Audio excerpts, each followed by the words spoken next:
Sadece burada benimle beraber oturan 5 misafirimizin ülkesinin %15.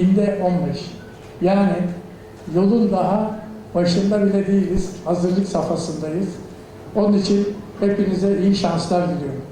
Bu arada tabii bu çok değerli misafirlerimizi, bakanlarımızı bulmuşken de onlara da bir mesaj vermek istiyorum. O da şu: İstanbul'da DİK, Dış Ekonomik İlişkiler Kurulu olarak içindeki Afrika'ya ait kurduğumuz 42 İş Konseyi ile veya şehirlerimizdeki Ege Bölgesi Sanayi Odamız, İstanbul Sanayi Odamız, sanayi odalarımızla bizler her zaman onların emrindeyiz. Buraya heyet gelmese bile, iş adamları bile gelecek olsa bizi haberdar ettikleri zaman o gelecek kişilere en doğru firmaları bulup görüşmelerini sağlayabiliriz. Tabii ki şunu da belirteyim, Afrika'da iş yapma kültüründe her zaman çok meşhur marka çok önemli olmuyor. Şahsi ilişkileriniz çok önemli olabiliyor. O yüzden gidip gelmeleriniz, gittikten onları tanıdıktan sonra ülkemizde onları ağırlamalarınız çok önemli. Bunları başardığınız zaman da karşınızda hiç beklemediğiniz neticeleri alacakları göreceksiniz. Hani imaj çok önemlidir derler ya, su yok, yiyecek yok, aç Afrika. Ben tam aksini söylüyorum. Elbette olan bölgeler de olabilir ama öyle bir şey yok. Afrika'da su da var, yiyecek de var, güvenlik de var. Sizlere Afrika hayatınızda bol şanslar dilerken sözü değerli bakanıma veriyorum. Avoir de la Turquie. En ce qui concerne le premier point, je voudrais vous informer que notre pays a une superficie de 2 345 000 km². Et avec 80 millions d'hectares de terres arables.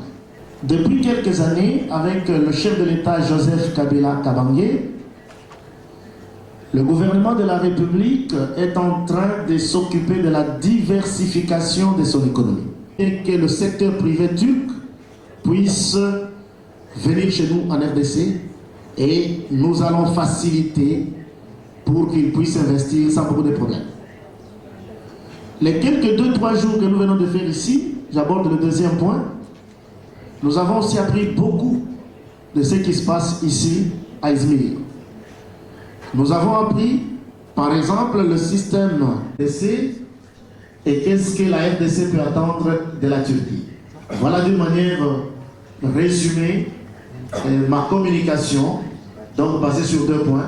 D'abord, le besoin de voir les investisseurs chez nous et de 2, de voir la République démocratique du Congo importer ce dont elle a besoin au niveau de la Turquie. C'est là l'importance que le secteur privé turc puisse nous accompagner dans la diversification de l'économie congolaise. Je dis et je vous remercie. 2025 yılına uzayan bir plan bu. Bu 25 yıllık kalkınma programı içerisinde biz 28 tane proje geliştirdik. Bu projeler, eğer biz bunlara yatırım yaparsak istediğimiz sonuçları elde edeceğiz. Ekonomimizin gelişmesi için istediğimiz sonuçları elde edeceğiz. Bu 28 projenin hepsi hayvancılık sektöründe. Yanımda bunları getirmedim. Bunların aslında basılı olduğu kitapçıklar var. Otel odamdalar. Eğer isteyen olursa daha sonra kendileriyle paylaşabilirim. Balıkçılıkta da 20 projemiz var geliştirilmiş. Bunların işte bu 25 yıllık süre içerisinde uygulanması gerekiyor.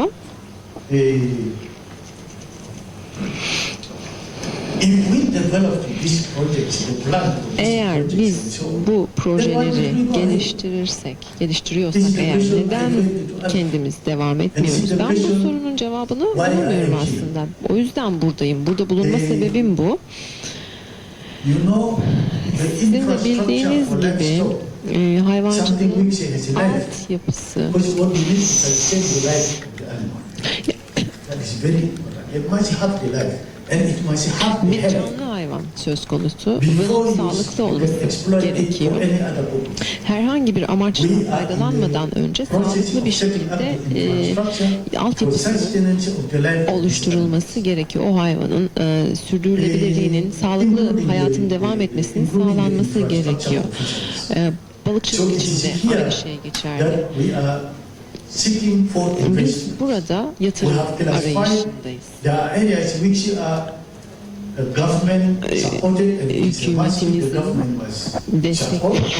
Alanlar ki zaten desteklenmesi gereken alanlar. Government support Biz and we are hem in talking hükümetten terms destek with the alıyoruz, Minister of Agriculture hem of Tarım Hayvancılık Bakanlığı'yla and then çalışıyoruz. we have Destek investors. alıyoruz As we ve are here now in tabii this. ki yatırımcılara This ihtiyacımız investors we can go with them de on olabilir bu yatırım. public-private partnership. We can go Özel in a sektör soil ortaklığı investment. şeklinde yatırımda yapabilirler. Partnership with our local investors Bizim and yerel so on. yatırımcılarımız So it is the ortaklıkla funding that yapabilirler. is now our problem. Yani şu anda bizim finansman And thanks sorunumuz God var. you have the bank, the Exim Bank Turkey. Sizde bir Exim Bank var. You would be looking forward to see if Eğer bizi either you investors destekleyebilirlerse, invest in something bize yatırım yapabilirlerse tabii ki çok mutlu olacağız. Projelerimize veya doğrudan bize eğer bu mekanizma çalışabilirse tabii ki çok memnun olacağız. Bunun da araştırması içerisindeyiz. while I was coming Ticaret, Sanayi, Bölgesel Entegrasyon ve İstihdam Bakanı, Bakan Yardımcısıyım Gambiya'da. Gambia is a very small country. In fact, it's the Küçük smallest bir country ülke. in mainland Africa. I'm quite sure many people knew about Gambia 2 years ago when they had a very difficult political situation. Çok ciddi bir siyasi sıkıntı yaşamıştık. Belki oradan hatırlıyorlar. With Vardır this Gambiya'yı. present democratic government that we have, Ondan sonra şu led by anki President Adama demokratik hükümetimiz kuruldu. Gambia Başkanımızın önderliğinde. Gambia the farthest country also in the Atlantic coast of Africa. Afrika'nın Atlantik It's kıyısında very close access bulunmakta. to America, both south Erişimi and north. Amerika'ya hem And kuzeyden also very hem close güneyden hem kuzeyden çok access kolay. to Europe. Aynı zamanda Avrupa'ya da erişimimiz çok Perhaps kolay. it is Turkey has been waiting on the fringes of the EU to get Ne kabul etmeyi enrolled bekliyoruz uzun in that süredir.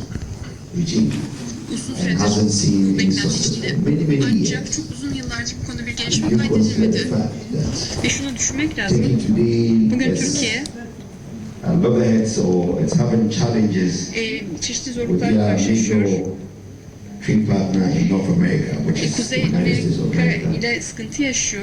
Önemli bir ticaret ortağı. Kontrol mekanizmaları konusunda That sıkıntı Turkey's yaşıyor. only Ve opportunity or bundan alternative dolayı today. Türkiye'nin alternatifinin aslında Afrika olduğunu görüyoruz. Now, Afrika'ya looking at yatırım the yapmak theme bu for yüzden today, Türkiye which için is önemli. trade and investment Evet, in bugün Africa. konumuz Afrika'da I ticaret don't ve think yatırım. the organizer could have chosen a better Bence organizasyon komitesi bundan daha iyi bir tema Especially seçemezdi. at the Bundan daha iyi bir point konu seçemezdi. the Özellikle growth of Africans south of the Sahara is moving around Afrika'daki gelişmenin çok büyük olduğunu görürüz. from 2.4'ten 2.4 3.2'ye çıktığını biliyoruz tells you 2018'de. that major potential Burada potansiyelin in büyük Africa olduğunu region, seviyede arttığını görüyoruz Afrika bölgesinde. Bu avantajdan yararlanmak lazım. About 19, Ortalama yaş Africa has about 54 countries 19.4. spread over 43 five ülke bulunuyor major Afrika'da. geopolitical 5 jeopolitik bölgeye ayrılmış durumda. İşte Kuzey Afrika, Güney Afrika, Orta Afrika, Doğu Afrika ve Güney Afrika ve bunların hepsinde countries in the belirli regions. sayıda There are ülke about yer 54 alıyor. countries in Africa. Toplamda 53 Also, ülke there are yer alıyor. potentialities in Africa. Ve tabii ki pek çok Africa has potansiyeli a var very large Afrika'nın. investment Afrika'nın potential çok ciddi in various areas, yatırım such as potansiyeli var pek çok human alanda. capacities. Mesela insan kapasitesi, insan kaynakları We have kapasitesi access to konusunda natural and mineral resources, doğal ve mineral kaynaklara climate erişimimiz conditions, var. İklim şartlarımız çok huge elverişli. market, Çok less önemli, natural çok büyük disasters bir and pazarımız climate var. Çok fazla doğal very felaket good. yaşamıyoruz ve iklimimiz çok So elverişli. before